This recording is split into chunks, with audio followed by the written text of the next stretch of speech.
1 वर्षापूर्वी चोरली होती 4 चाकी. अखेर कोल्हापूर पोलिसांनी आवळल्या मुसक्या. कोल्हापुरातील नागाळा पार्क परिसरातून 1 वर्षापूर्वी इनोव्हा कार चोरी करून कर्नाटकात लपवून ठेवणाऱ्या 2 जणांना कोल्हापूर स्थानिक गुन्हे अन्वेषण शाखेच्या पथकानं ताब्यात घेतलेलं आहे.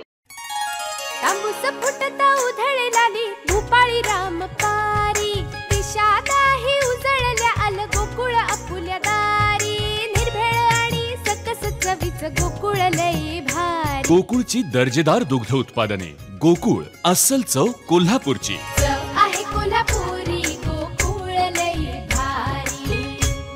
कसबा पावडा इथं राहणाऱ्या मयूर नामदेव शिंदे आणि राजू शिद्राय हरिजन अशी ताब्यात घेतलेल्या संशयितांची नावे असून त्यांच्याकडून चोरीची 4 चाकी आणि 1 दुचाकी असा 10,70,500 रुपयांचा मुद्देमाल जप्त केलाय.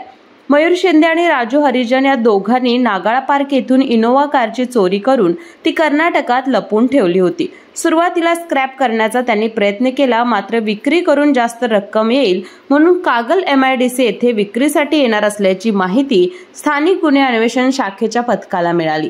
त्यानुसार या ठिकाणी सापळा रचून या दोघांना ताब्यात घेण्यात आला आहे. ही कारवाई पोलीस अधीक्षक योगेश कुमार यांच्या मार्गदर्शनाखाली पोलीस निरीक्षक रवींद्र कळमकर, उपनिरीक्षक संतोष गळवे, वैभव पाटील, योगेश गोसावी, प्रदीप पाटील, महेंद्र कोरवी, विशाल खराडे, राजू कांबळे, संतोष बर्गे, शिवानंद मठपती, परशुराम गुजरे, गजानन गुरव, सुशील पाटील, अरविंद पाटील यांच्या पथकाने केली आहे. अशाच नवनवीन अपडेट पाहण्यासाठी आमच्या KK न्यूज चॅनेलला सबस्क्राईब करा.